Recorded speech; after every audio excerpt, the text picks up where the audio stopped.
You know, it was around Thanksgiving, and what a thing to be thankful for. Wow. I can't stop reading Drake's filing.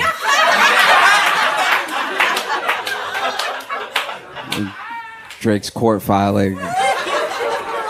Suing UMG. I mean, Drake suing UMG, Spotify, I think iHeartRadio, yeah. Like, he's suing everybody but Kendrick. Like...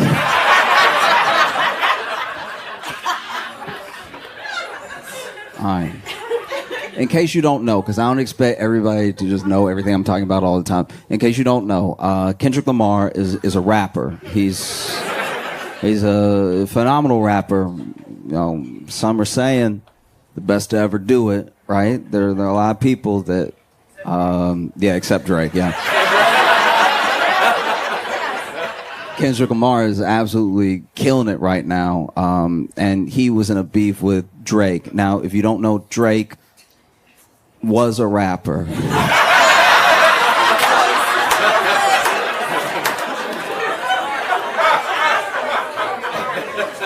He was a rapper until Kendrick Lamar rapped while he was rapping, and then they did it at each other, and it did not go well for Drake.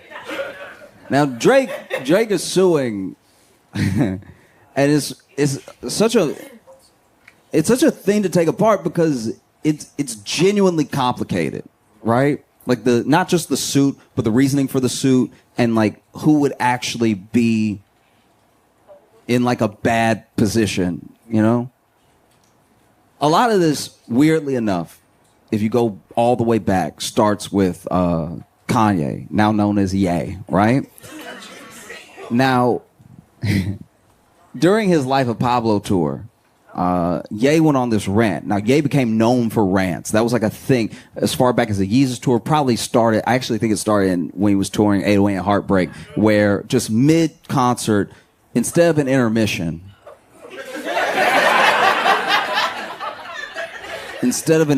he would go on a wild rant, right? Like, and sometimes the rants would have some genuine little nuggets in them of like, oh, that's an inspiring thing that he said. I'm gonna hold on to that. And then sometimes it would be full of things where you were like,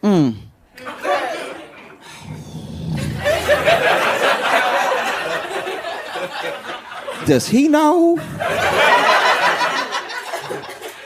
But he's all right. And in one of these rants that became like part of going to the concert, what's Kanye going to talk about? What's he going to go off on and everything? During Life of Pablo, Ye does this thing where he's like, radio lied to you, right? Now, Ye is probably one of the most imperfect messengers of our time. Like, it's... Sometimes, hear me out, once in a while, sometimes he has something to say that has genuine value in the industry. There are things that he says that are inspiring to anyone who takes inspiration from it, right?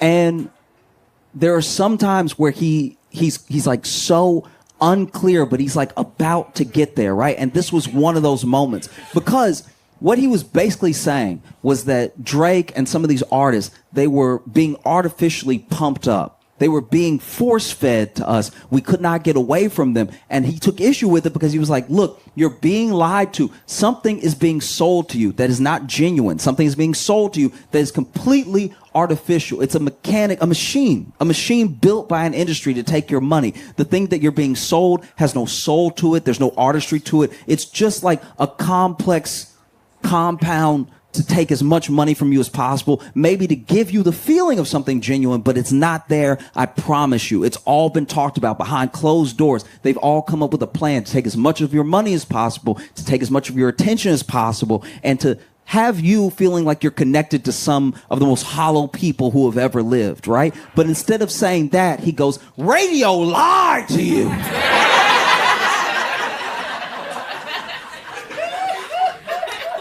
So understandably, in the moment, people didn't quite understand what he was trying to say. You know? And then there's another interview more recently during the beef when it started where, you know, Ye basically says he was, and it's something that a lot of Drake stans brought up, where he was like, a lot of us involved were just so excited about the destruction of Drake, you know, and they were excited because, depending on who you talk to, Drake been a menace for a minute. Like Drake has been sleeping with people's very significant others. You know, he's been doing like shady stuff. There's people who've worked on projects with Drake, and then he went ahead, and even though he worked on the project with them and was happy to collab and everything, releases a project that's kind of like theirs right before, just to... There's things he's being accused of that are like, none of it is illegal, but a lot of it is terrible, right? And so, you know, Ye had his own issue with him, Drake, Kardashians, all that stuff. And so he was like, what people don't understand about Drake is that he has a rich baby daddy named Lucien, and Lucien was the top of UMG. And so now at the top of UMG, you have someone pushing Drake nonstop. And if you heard Scorpion, I don't know how you missed it, but it was the most pushed album maybe of all time. Basically, if you got on Spotify, there were people that sued Spotify because they were like, everywhere I go is Drake. I can't click away from Drake. He's coming up on playlists that have nothing to do with him just to push Drake. You will literally type in, look, I'm looking for like a little gym bob to get like some exercise too, but I really want it to be mellow, like a little Regina Spektor or something like that, but a little bit more tempo than like a Regina Spektor. And then Spotify would be like, do you mean Drake and braids? Like, you know, you'd be like, I want some hard rock, like something classic, something that is maybe like hair metal, you know, like some of that glam punk to it and everything. And then Spotify would be like, do you mean Drake making a mean face?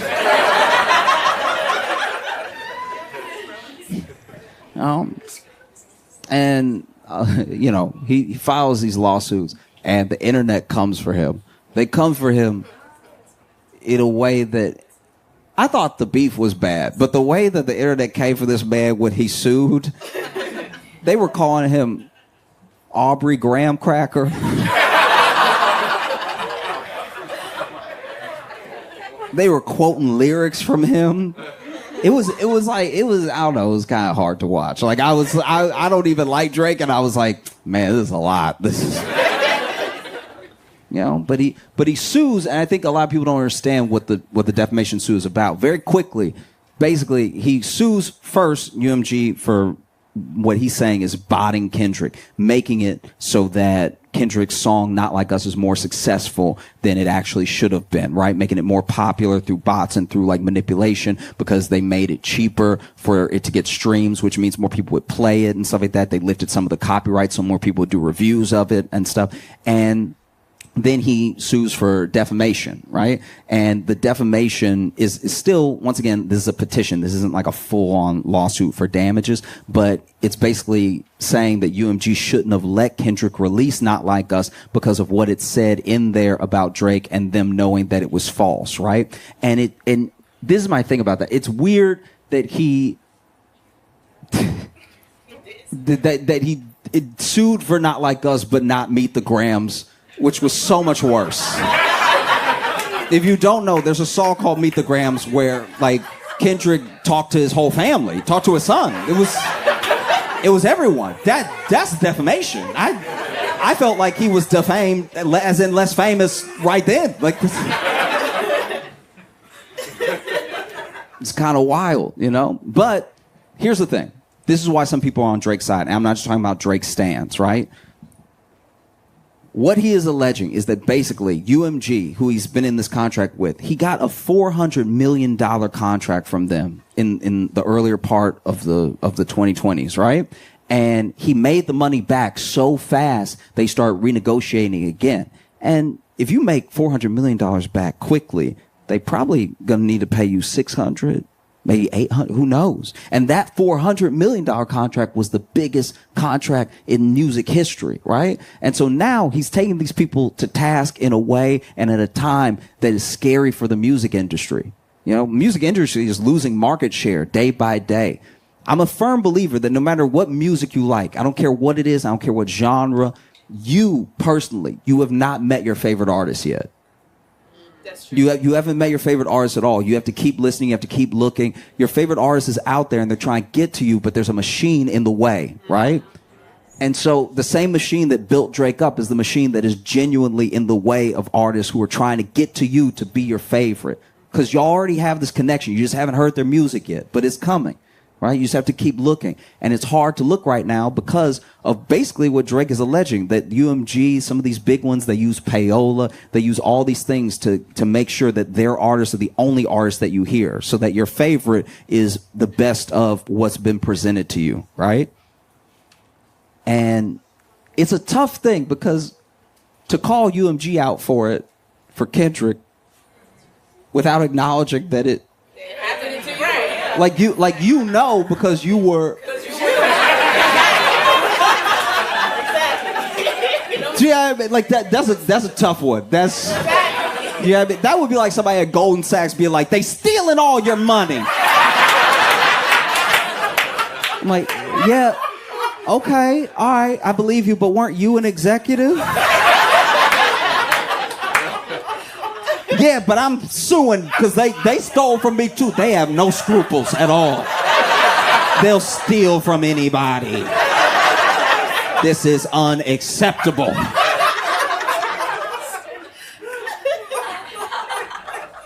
You know? And so what Drake is basically alleging is that through the beef they had with Kendrick, UMG actually picked Kendrick and they built him up as much as possible to tear Drake down so that when he came back to the table and he was going to ask for more than his $400 million, they could look him in his eye and say, your stock has gone down. You're not what you used to be. You can't sell the same tickets. You don't get the same streams. How about we give you $350? And it's a lot. It's not the same. It's not the same at all. But it's something similar. I see a lot of what is happening with Drake right now, at least in regards with UMG. I'm talking specifically on this part of the suit, not the defamation, anything. I'm talking about the way that he's in a negotiation with UMG while something else is going on in his life, and it's hindering that negotiation, right? It reminds me of something that happened with Michael Jackson, because Michael Jackson got so powerful with Sony that he both found out and then accused publicly his lawyers and Sony of working together because he was becoming too powerful. He was owning too much. He was owning too much music. This man had the rights to the Beatles. Like, that's crazy. And so he said, Sony is trying to hurt me because they're not promoting my album in an era that didn't have streaming in that way. They botched my album just to try to get things from me that are mine, And it's similar to Drake in a way because both of them were the biggest artists at the time, biggest artists in the world, right? And they're both like,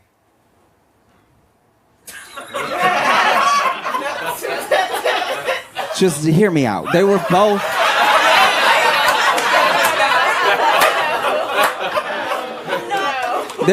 They're both listen. They're both black men that everyone called white, right? And I think that some of that, a part of that, is definitely present in people's feelings on the suit, right? Because there are some people that obviously think it's funny. I kind of think it's funny, you know what I mean? But then there are people who I've heard from and who I genuinely agree with that you can't get away from the fact. You cannot get away from the fact that these two individuals, even though their suits are not the same, even though their situations are not the same, these are two individuals who built themselves up to be the biggest in the world. And when it came time for a company to pay them, maybe they did whatever they had to do to not have to do that. Now, I don't believe, personally, the botting thing, because people genuinely were dancing to Not Like Us. People were genuinely losing their minds to Not Like Us. Like, I guess I believe the bot angle that Drake has if he thinks all black people were bots. Like, that's kind of what it would take. You know bots. You know how bots be. And look, when it comes to the bot thing, I'm not gonna lie to you. I've done a version of what Drake is doing in my head, just personally, because bots are all around us, and they're actually one of the reasons we fight so much. You think that everyone disagrees with you online. I'm not saying everyone agrees, but not everyone has the vitriol waiting for you, that it feels like it. We found that a lot of some of the nastiest things that get said online are bots from other countries just to stir people up, you know? And the bot has no investment in whether or not you actually get outraged, but it's just rage bait that's literally made to whether it's to keep you on an app or to distract you. Bots are everywhere, right? And I sometimes take that to my emotional advantage. You know? Like if I get into an argument with somebody online and they make a good point, I'm like, that's a damn bot right there. That's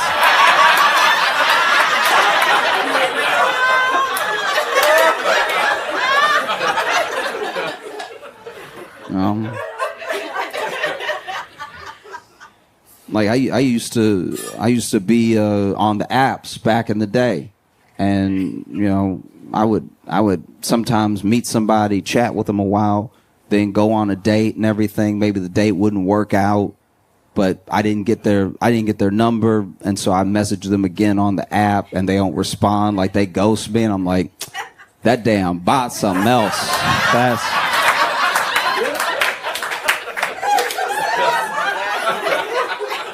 These bots are out here wilding, right? Like, you know. I remember I got to argue with my mom, and she was making some really good points, and she was really like letting me know that she was disappointed in my actions and everything, and really told me why. Broke it down, how she didn't raise me to act the way I had been acted and stuff like that. And I went ahead and typed in the text, because I saw the text bubble bubbling and everything, and I knew more was coming. And I was like, look, I'm gonna have to cut this bot off. Like this.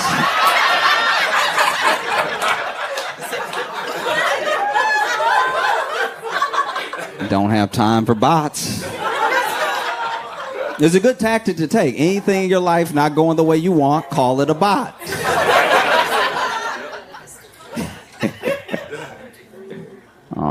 And I read and I talked to people as much as I could when the beef was going down. And I talked to Kendrick stans, I talked to Drake stans, I talked to people who did not listen to hip hop at all, who really didn't have a stake in the race at all. And there were people that were saying like, oh man, the only reason Kendrick stopped dropping diss tracks is because he was scared Drake was gonna hurt himself. Then I talked to people that were like, no, Drake dropped last, so the ball is in Kendrick's court, right?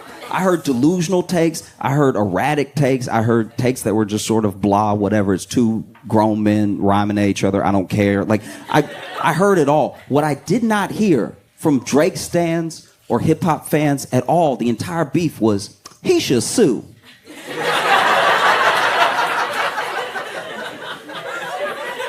That smells like a lawsuit. Never came out of anybody's mouth, right? And so understandably, there are people that are upset with Drake for suing, because it's like, wow, if you sue and then you win, what does that do to battle rap? What does that do to hip hop? Hip hop literally has artists talking about other artists being like, I'm going to sleep with your baby mama. Will they still do that if that person can sue for damages? There's something that is that's like linked, that can't be broken, about hip hop and a sort of distance from power, right? Like if you're in the streets, or if you are street, you're not supposed to be in court unless they catch you. You're not supposed to. You see what I mean? It just feels a lot to me, everything that's happening right now between Drake, Kendrick, and UMG feels a lot like what happened between Deontay Wilder and Tyson Fury in boxing, right? Because you look at Tyson Fury and Deontay Wilder, two heavyweights. In case you've never watched boxing, I'll make it very simple for you.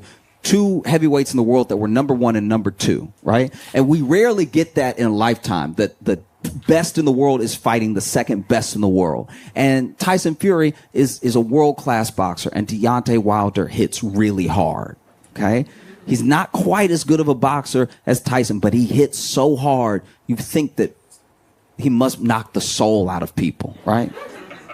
And so, sure enough, they fight. And in the first fight, Deontay Wilder knocks down Tyson Fury in like such devastating fashion that when he hit the ground, personally, so he got knocked out for a second with his eyes open, and I thought he was dead. I was sure I had seen something terrible. Like I was sitting there just looking around, even though I knew I was the only one in the room.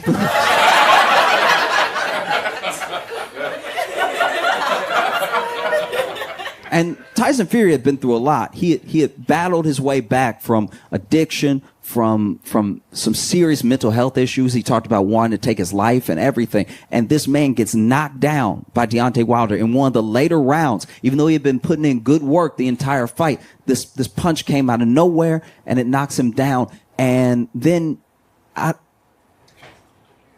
of nowhere, he blinks. And a part of me was like, he might still be dead. That's a reflex. I've heard of dead people blinking. That doesn't...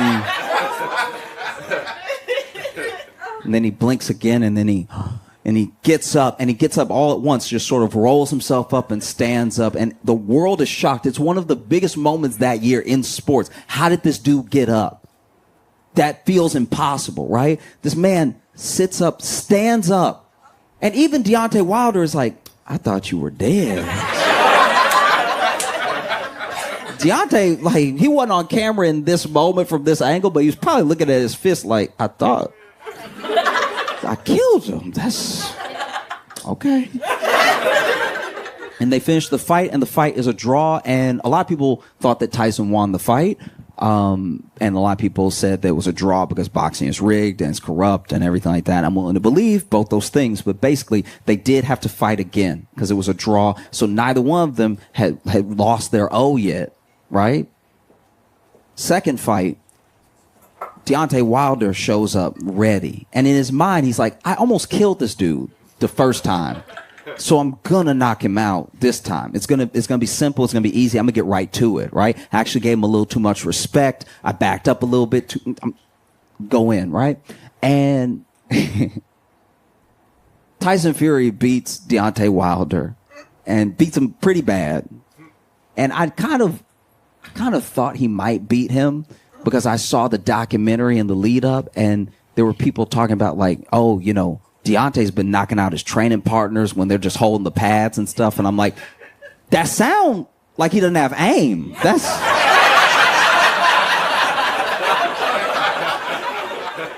You know what I mean? Like, I'm not a boxer, but if somebody holding the pad here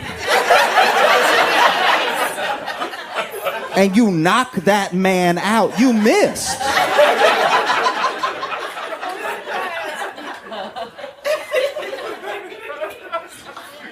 So, you know, Deontay Wilder gets beat in that second fight. They throw in the towel and everything. And Deontay cannot accept that he lost the fight. He actually cannot accept it. He literally says, like, no, he must have cheated then. Because I almost killed this dude. This dude must have cheated. And he takes him on this long campaign. They try to investigate him, everything. They even pull out a clause where they have to do a third fight, even though Tyson wants to go and fight someone else now, and he goes on a whole campaign where he's like, no, this guy cheated. He must have cheated if he beat me because I had him. This dude, we thought he was dead. I had this dude, and then he just beats me like that. There had to have been something. Maybe he had brass knuckles in his glove. There were all of these theories going around, even in the boxing world and stuff. And that's what happened to Drake.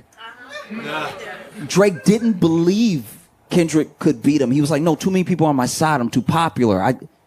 I'm too big. I'm genuinely too big to fail. He thought, even though he was going into contract renegotiations with UMG, let me go ahead and have the sparring session with Kendrick. Number one, number two, going at it. It's going to get a ton of buzz. And then after I beat this dude, I'll be able to come to the table and be like, pay me my $800 million. Because I just took out supposedly the best rapper, right?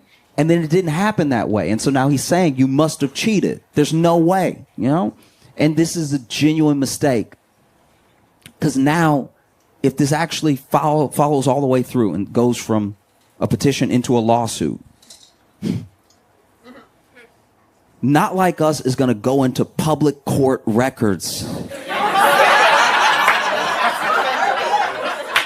A stenographer is going to have to type out the lyrics to Not Like Us. I don't think he thought it through. Do you know what I mean? Because, and this, look, maybe this is me being a hater. This is me making some assumptions. I'm just throwing it out there. This is what I think. I think genuinely that Drake's lawyer is definitely white.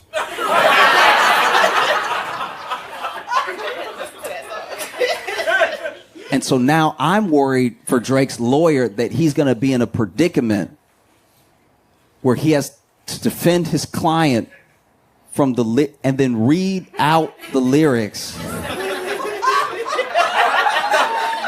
to Not Like Us. Now look, rap lyrics in court is nothing new. Rap lyrics get used to, send rappers to jail. It gets used against them and in all these different ways. It's nothing new. But whenever you're in court and you got to read the lyrics, usually court likes to still keep things proper. So they'll probably do some replacements. You know what I mean? Like, I think when Drake's lawyer gets to the end where he's going to have to be creative.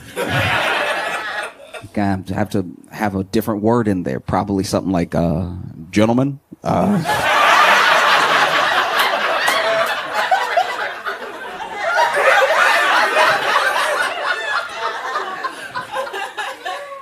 He's going to be standing there having to read the lyrics to make his point. He's going to be standing in front of maybe a jury. Who knows, right? He's standing there.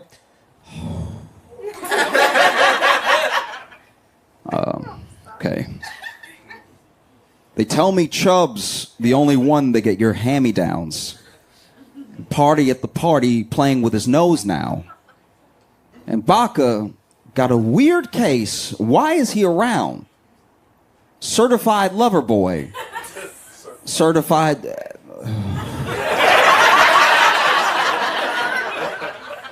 Your Honor.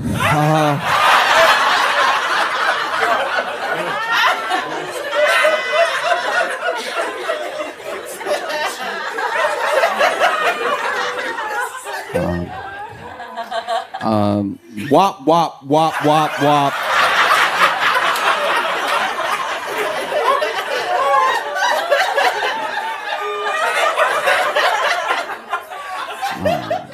Dot, F them up. Wop, wop, wop, wop, wop. I'm gonna do my stuff. Why you trolling like a female dog?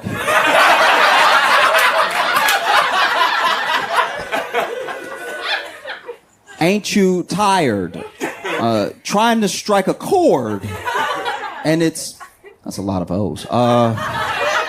And it's probably I'll try. A.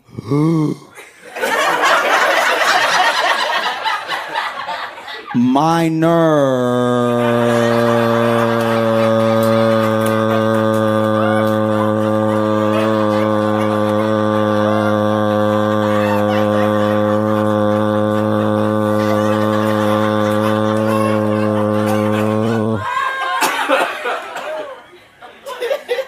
I'm sorry, I'll do one quick correction here. They're missing an apostrophe R-E here.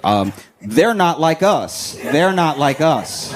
They're not, actually, I'll just take away the contract. They are not like us. They are not like us. They are not like us.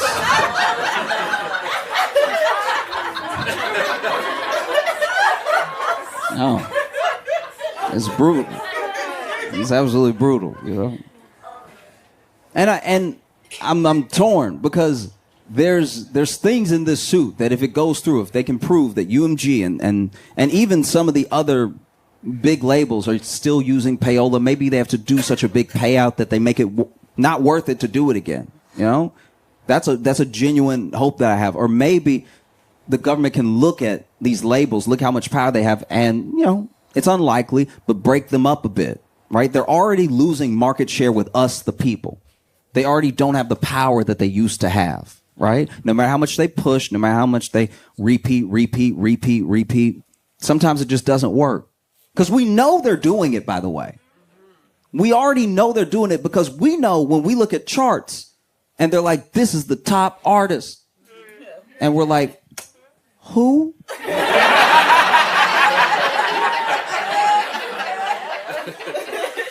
I've never heard of this person at all. Do you, I guess. You know? So if the structure came tumbling down, that would help the little guy, the new artist. The artist has been trying this whole time to break through. Reminds me of the story of Samson, right? Make it very short. Samson was very strong, loses his strength, and then becomes enslaved by the Philistines. And then while he's between two pillars, he begs God, give me my strength back.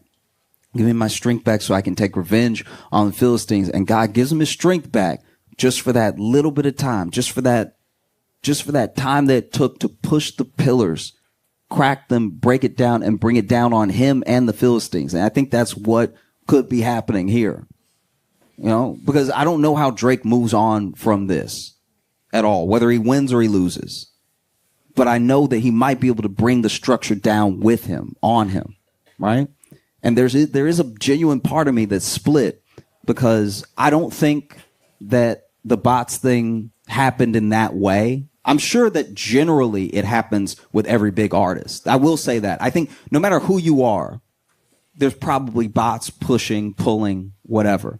I don't think it's enough to make someone number one, but I do think that it must just happen, right?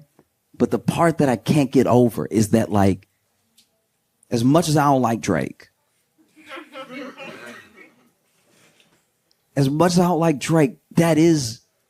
that's a black man trying to get paid what he's worth. You know, he made that money back for them. They should pay him. They do owe him. And I don't think they used Kendrick. I think Kendrick is not only an incredible artist, but he was at the right place at the right time. I think if this beef had happened in any other time, maybe it wouldn't have gone the way that it went. I think Kendrick is smart with his timing. He's obviously brilliant with his music. And I think that he knew this is it, right? You speak on me, I speak on you. But even Kendrick said in Euphoria, still love when you see success, right? His rival, this person he can't stand. So even Kendrick, to some degree, probably thinks, I hate you. Don't get me wrong. If you fail right now, that'd be hilarious. Like, I hate you. But also, you made them that money. You know? Because there's no real proof, which I think actually hurts Drake's case. There's no real proof that he is not going to make a comeback because he's still one of the number one trending artists without releasing an album this year, even as he lost all that stock. And the stock he can get back quickly. I'll tell you how. I don't know if he'll be able to do it, but all he has to do is be like, y'all, look, y'all, could be an Instagram story. He loves that. Instagram story where he comes to us, the people, and he just says, look, y'all, all right, maybe this isn't the way. He got me. All right, I got God. But you know what? I got something for you, my fans. I have new music coming, and I hope you love it. That's it. Let it go. You know what I mean? You got God. This stuff is way weirder. You're clearly spinning out. If anything, it makes me more afraid of Kendrick because you got to remember first lines of Euphoria. Superpowers getting neutralized. Famous actor once knew was looking paranoid. Now he's spiraling. Who lets you sue as a rapper? You gotta be spiraling to do it.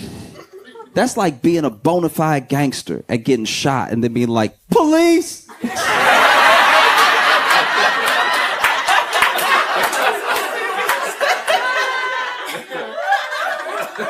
You know?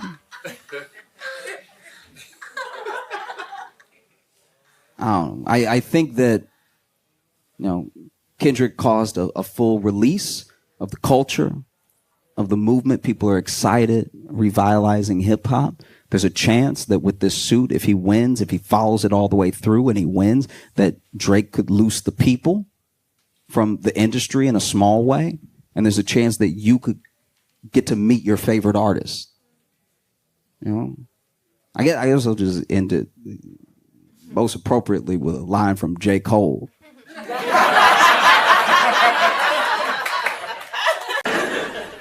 There's so much happening in New York all the time. It's fun to think about where everybody was during that earthquake.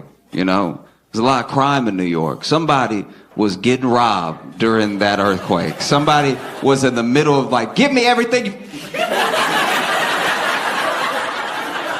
Don't move. You know? Some people were in their apartment.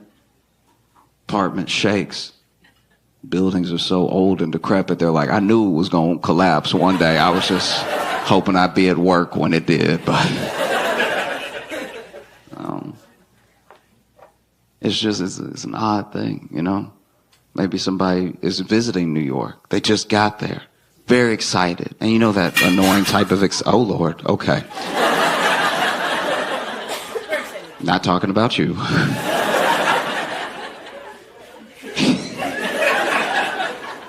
It just sounded like so much stuff. Like that, it's clearly more than one plate. Oh, but maybe somebody just got there and they're very excited. They're like, ooh, you know what I'm going to do? I'm going to go get some street food. I'm going to get an authentic New York hot dog. This is going to be amazing. And then earthquake hits. And then they are covered in hot dog water. It'd honestly be the most New York experience they could have. Another thing, I think enough time has passed that I can talk about it without it being awkward. Like, one of the weirdest things to me about 2020 in general was, you know how there's bunker people? There are people that save up a bunch of money to build a bunker in different types. Some people build a bunker underground. Some people have a different location they're going to go to if things hit the fan and everything. Some people have like a whole site that they've built and stuff. And we've always, for years, for decades, made fun of them, right? It's something that started in the Cold War because they were so sure that the Russians were going to bomb us that they started to make bunkers, and it was a normal thing. Then, as those sort of fears started to disappear a little bit, it became less common. But then there were some people who were still like, guys, something's wrong. Some bad things could happen. So they made bunkers, but then they started making it with, you know, their personal wealth and everything. And we made fun of them all the time, you know? And then 2020 hits, global pandemic that affects everyone in every country. And almost all the bunker people were like, that shit ain't real.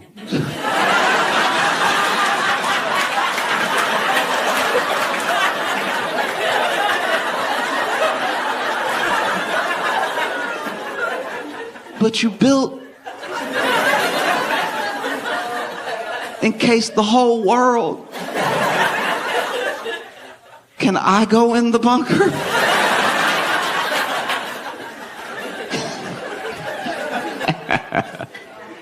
Oh, man. I've been thinking a lot about just the general power of marketing, of ads and everything. And I don't know about y'all, but I always feel like I'm smarter than ads. Like, I always feel like, that's ad. I can see it. That's product placement. You can't fool me. You're not going to get me. That's an ad. And I always feel like I'm better than advertising, like I'm above it all. But I do have a bunch of stuff that I don't use, that I don't really remember why I got it. You know? And I think it's something that we need to pay more attention to, just the power of marketing, how influential it is, you know? Like just imagine a world where you work at some sort of agency, right? An ad agency, whatever, some type of marketing agency. And not now, right? Let's go even further back to when people were paying even less attention to ads and they were served less of them every day, right? Let's say, you know, 70s, 80s maybe, and you're working at this agency. And you go in one day to work, just any regular day. And let's say you're like co-VP or something like that. You're high up there, right? And then you get into the building and everybody crying. You don't know why. People are walking out with those, you know, those cardboard boxes specifically for when you're fired. Everybody out there shaking, walking about, running. running out and everything, and you're like, what happened? And no one's even answering you. As you pass by people, you're like, what happened? They're like, oh! And then you get to your office. Maybe you share an office with somebody, and so you look at your partner and you're like, hey, what's everybody so upset about? What happened? Right? And then he's devastated. He's like, oh, it's horrible. One of our biggest accounts, top accounts, right? One of our top accounts, Kool-Aid, that some cult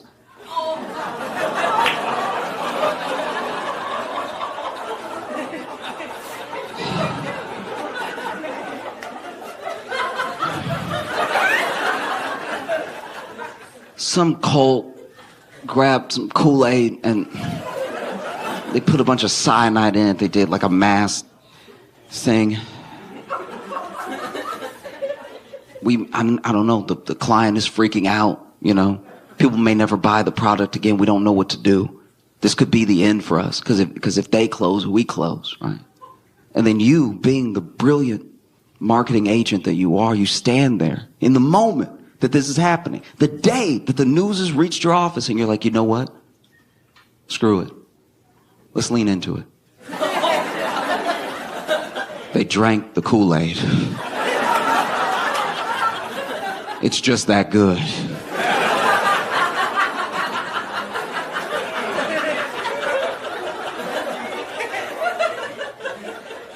You think about it. Any other product, any other time frame, that product would be done. You know what I mean? Like if a bunch of people killed themselves with Snickers, I don't know if we would all be like, you're not you when you're hungry. You know what I mean?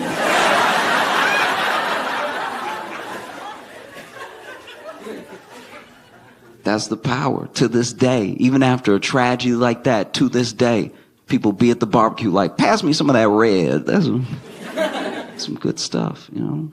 And the thing about it is that on its own, it's not bad, right? On its own, you're just trying to sell something. You're just trying to make a buck. And maybe it's something that people will like. In an ideal world, all the marketing leads the people to what they want anyway, right? But it doesn't always work that way, because we found that the easiest way to make money is to make people feel like they don't have something, to make them feel less. So then if I'm less, maybe this thing will make me more and it'll make me enough, right? Because if we never feel like we're enough, then we always need a little something else, right? And that's how they make money. If you were always content all the time, no one would be able to sell anything to you, you know? And so on its face, it's not bad what they're doing. But when they're all doing it at the same time, and it's most of what you see, when it's ads all the time being like, you're not this, you could be this, you could be better, right? It just starts to make you feel terrible. It starts to make you feel like you don't matter at all. And I hope one takeaway that you have from the show, not just laughing, I hope that you walk away from the show feeling like you matter as a person, right? Because you do. It's very important that you feel like you matter, that you have influence, because you do, right? A world where you think you don't matter terrifies me, because it means that all of the little pieces, all the interactions that you're supposed to be having with other people are going to be missed out on because you think you don't matter, right? Like we all sometimes feel like a little cog, like a little bolt, just in a big piece of machinery, right? Because the bigger picture is bigger than all of us. But you are so important. Even if you feel like you're that little bolt, you're very important. It's not the same without you. I hope you understand that. You're as important as every bolt on the door of a Boeing plane.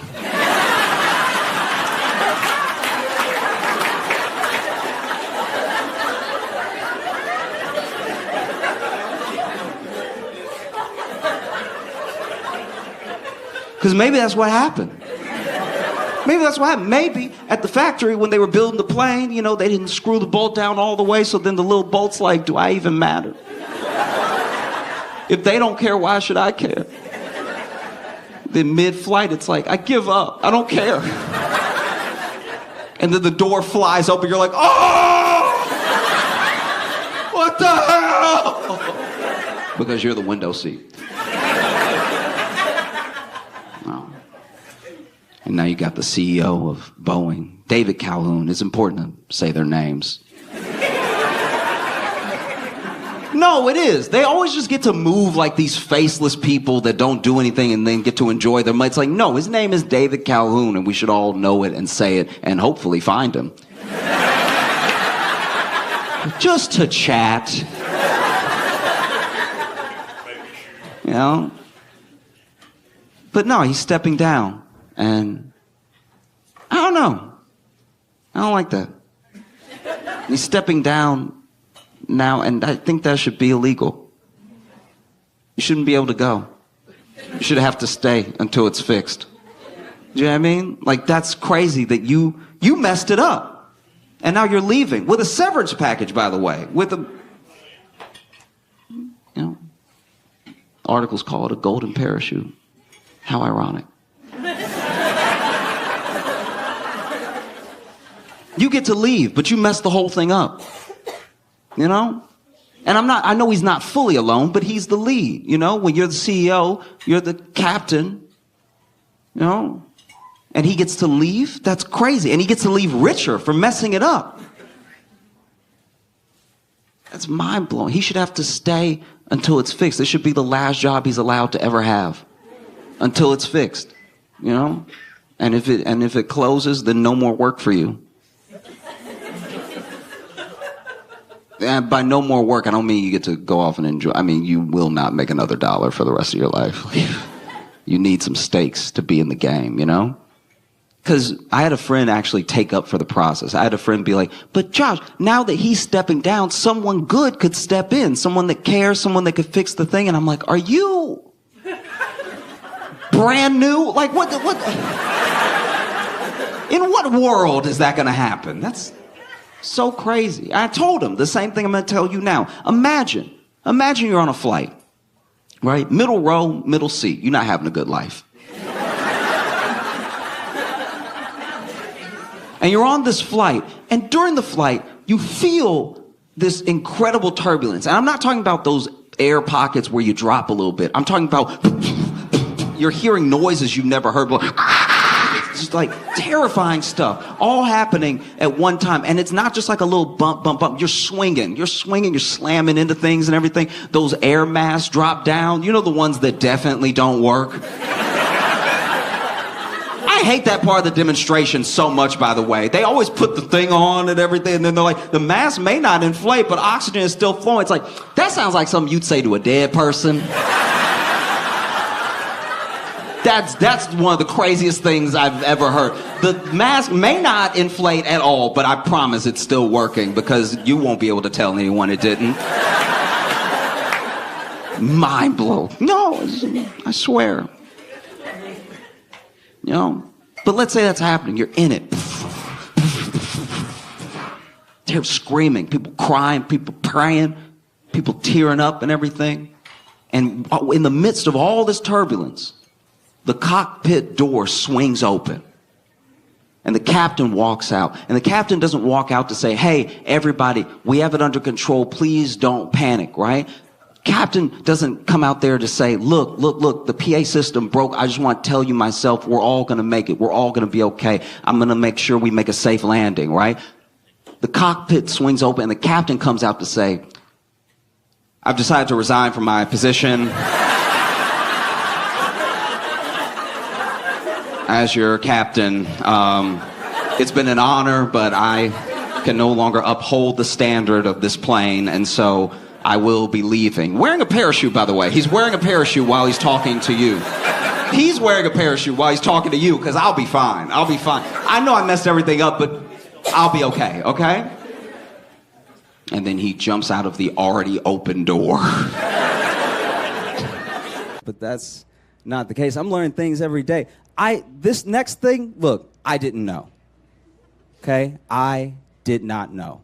Please don't get mad at me. I had no idea. I had no idea that there were people in this world, the volume and frequency of men in this world, taking a picture of their penis and just sending it to women. I had no idea how it's happening every hour of every day all over the world.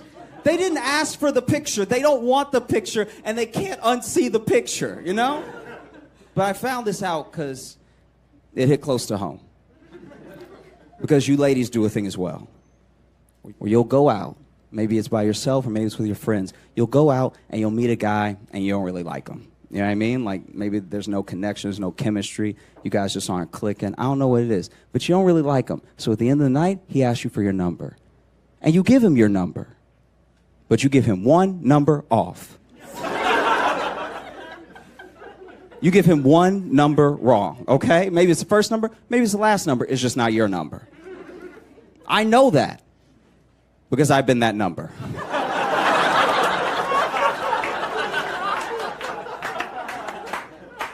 For a period of 6 months, there was some random woman out in the world giving strange men my number. And for a period of 6 months, I was receiving penises in my phone. It was terrible. I'd wake up in the morning, thank the Lord for a new day. And then I'd do what we all do. I'd roll over and I'd check my phone. See what's going on in the world. See who's thinking about me.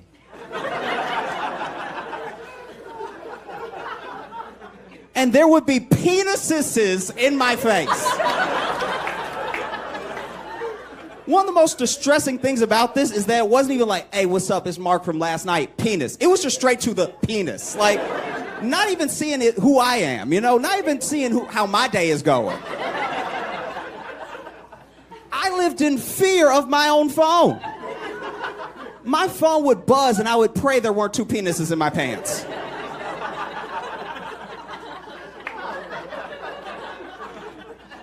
It was so many that honestly I had to figure out what the plural for penises was. And I decided on penises. But I think I've got to stop. I think I got to stop. And this is actually a tip for you ladies if you want to use it. If you want men to stop sending you unsolicited pictures of their penis, all you need to do is what I did, which is send a picture of a penis back. They will not know what to do. They'll be terrified. No one is less prepared to receive a picture of a penis than a man that just sent a picture of a penis to what he thought was a woman. They'll be terrified. There's actually one where if you look at the text chain, it's just a picture of a penis, a picture of my penis, and then him going, Stephanie?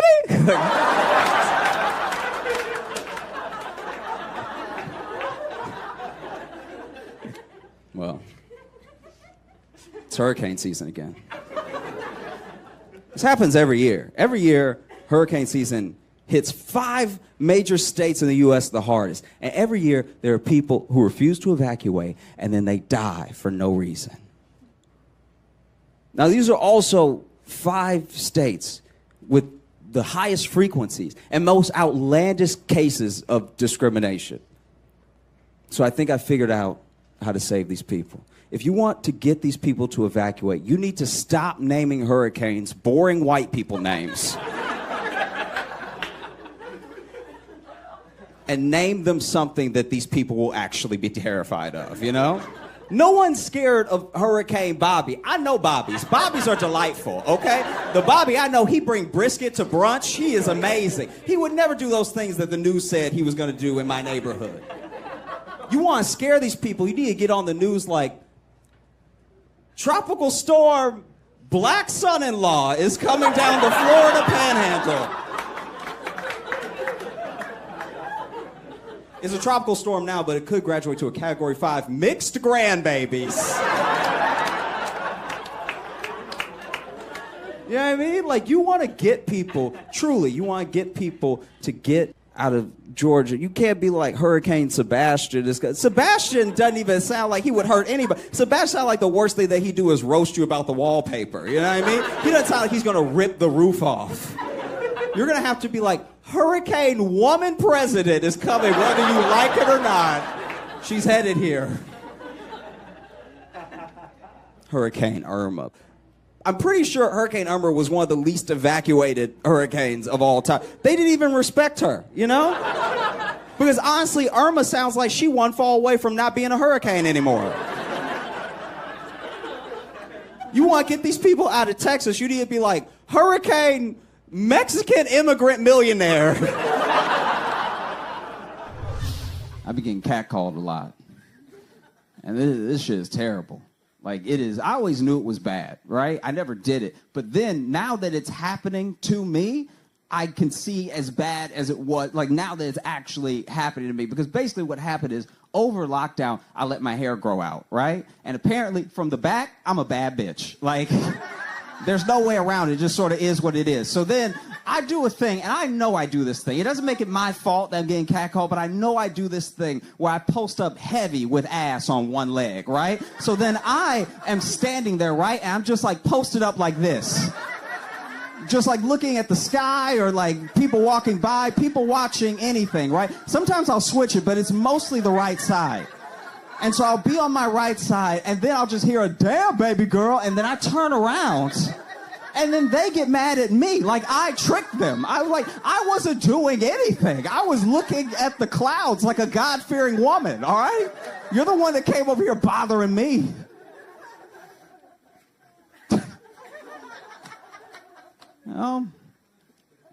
My friend got a new job, and for this new job, they drug tested him. And I heard about it. I was like, really? They still do that? Like it's the 50s or something? Why are we drug testing people? What is that? You know what I mean? Like, why are you checking to make sure that I didn't have fun before I worked here? Like, all you're doing is checking that I'm not too cool to work here, you know? Plus, if you're HR and you can't just tell who's on drugs, if you need a drug test, you should be the one hiring people. You know what I mean? I could spot a crackhead a mile away, all right? He's holding a hula hoop for no reason, trying to sell rims to no car around. Yeah, maybe don't give him the interview first. See how that worked? I didn't need anybody's pee. Because, like, I have another friend that, at her job, they found a heroin needle in the break room, right? So, like, you skipped, like, you went straight to, like, the druggy drug, like, top drugs. Like, this is just drugs now, you know what I mean? So I understand everyone was freaked out. And they found it, like, on the table, like, not even throw away. They didn't even try to hide that they were doing heroin at work, you know? But then she told me, she was like, yeah, so we found this heroin needle in the break room and we couldn't figure out whose it was. And I was like, if you can't figure out whose heroin needle that was, that's the best person at their job, all right? They are not letting heroin affect their quality of work, okay? Either they're the best person at their job or y'all all suck. Y'all are all doing a heroin level of job at this job. You don't need to drug test anybody, you know? All you need to do is get some oil, some grease, just slick it up the floor a little bit, all right? Let everybody fall. Okay? Whoever take too long to get up is clearly on heroin. All right? Also, if they take too long to fall, if they slip like, What a beautiful country album, you know. And some people are just interested in it because they feel like someone as big as Beyonce making a country album brings people back to at least some semblance of the history of, like, black origins within country music, right? Because and I don't expect everyone to know. I didn't know. My friend was telling me all of this stuff. I didn't just know this offhand. My friend was telling me that a lot of the instruments that come from early country, because like a lot of country comes from bluegrass, and so some of those bluegrass instruments were instruments that slaves made, right? Because they already had origins in West Africa. Things like the banjo, which were initially made with like gourds, stuff like that. Like things that would later become the banjo, things that would become the fiddle, things that would become the tambourine, that were infused in this bluegrass that became this country music. Also, while a lot of the chanting from spirituals ended up as like choral elements and lyrics in some early country songs, and I thought that was so interesting. It's like weirdly buried because everything has to be such a binary for us. This is either black music or white music or anything, and I think people's contributions sometimes get diminished because of that. And then some people were talking about how it's important for Beyonce to make a country album because it is an shadowing experience of a black person doing country that opens door for more black people who were already doing country, right? And that there's been some resistance to that, which a part of me does kind of get. Like if you're in country and you see Beyonce coming, wouldn't you be like, we have to stop this? This can't, come on. Don't, please. Yeah, I mean, something seems like super, super white, and then a black person comes, and they're like very talented in it, you know? You let Tiger play a little bit of golf. And not only did he win all the titles, he banged all of your women. Tiger alone, you know. And then you see Beyonce coming, you're like, can I have nothing? So yeah, that's where the resistance is coming from. You know. But that's why I find so fascinating about the origins of a lot of music in America. So much of that music comes originally in some aspect from slavery, whether it's like blues, country, you know, there are rock elements, there are jazz elements. It's amazing that this horrific thing, this really horrible thing, what the people that it happened to turned it into, is some of the most beautiful things that we have. I think that's incredible. I really do. I actually think about it a lot, because I don't think that everyone would be able to do that. Like, what if the roles were reversed?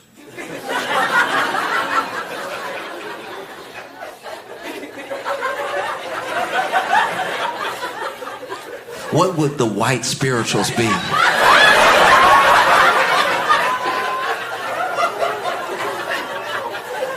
Because we can't take this lightly. We cannot take this lightly. I know I've used the word already in the set, but slavery was an abomination of humanity. No person should ever be able to treat another person this way. And out of all of these horrors came some of the most beautiful things that we've ever heard. Even if just down connecting the lines, connecting the dots to a person that's alive now. They have this music because this thing happened and someone made something beautiful out of it. But what if it was reversed? What if there were whites in the fields tilling the earth under the hot sun, which is not kind to white backs. And as they are tilling this earth, they're trying to find something in all of this devastating trauma to exhale their hurt in as beautiful way as possible, to build community among themselves. And they're tilling the earth as hard as they can, right? And then in the distance you hear, just a small town girl.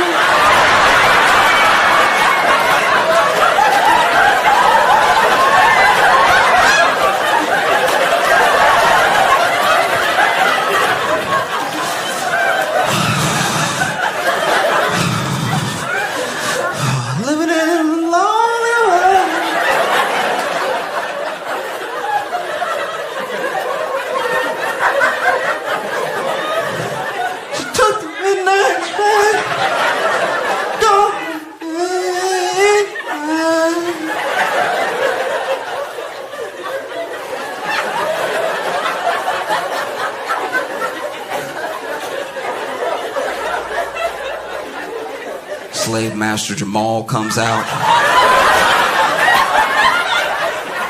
What's that bullshit out here?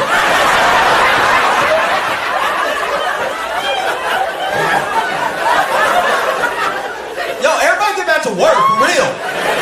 Ain't nobody playing with y'all.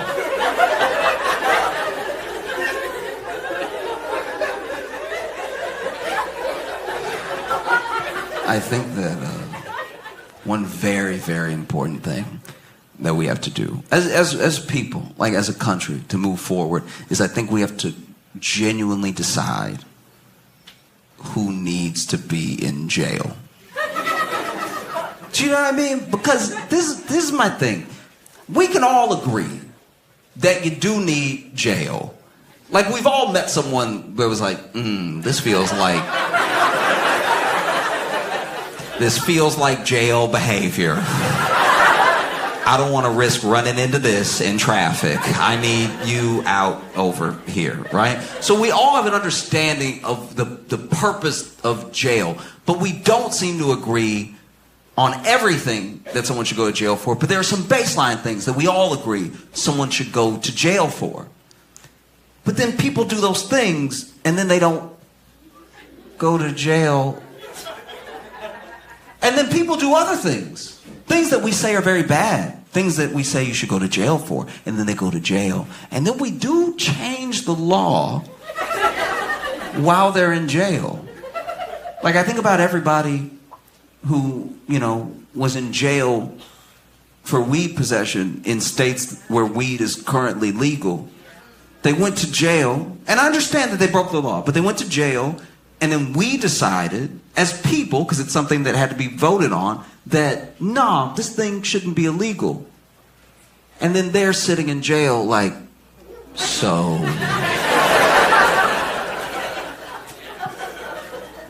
what about me? Oh, no? Okay, I'll stay. Wow. Like, I had a friend who went to jail for, weed possession, right? And he did have a lot. He had quite a bit on him. He had, I'll call it an entrepreneurial amount.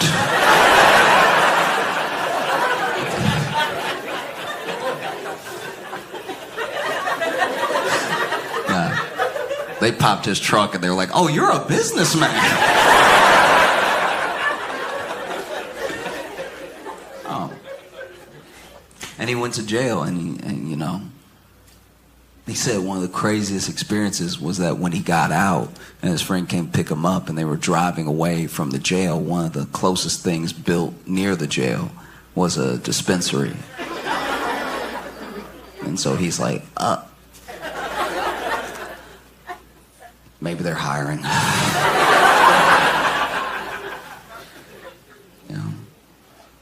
Because we all know people, in theory, who should be in jail and aren't. You know what I mean? We've all worked with somebody who we know is crazy.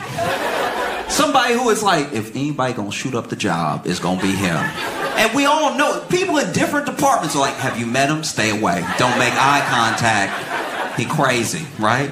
Then you go home, you watching Hulu documentaries about true crime and stuff, and then you watching a documentary like, that's everything Kevin do.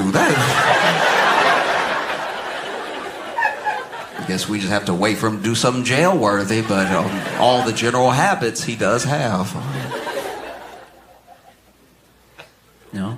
I had my own experience. I was at a diner, and I was eating, truly minding my own business, and then there was this guy sitting across from me, and the guy sitting across from me got his meal, and he had soup, and I want to be clear, he had a spoon.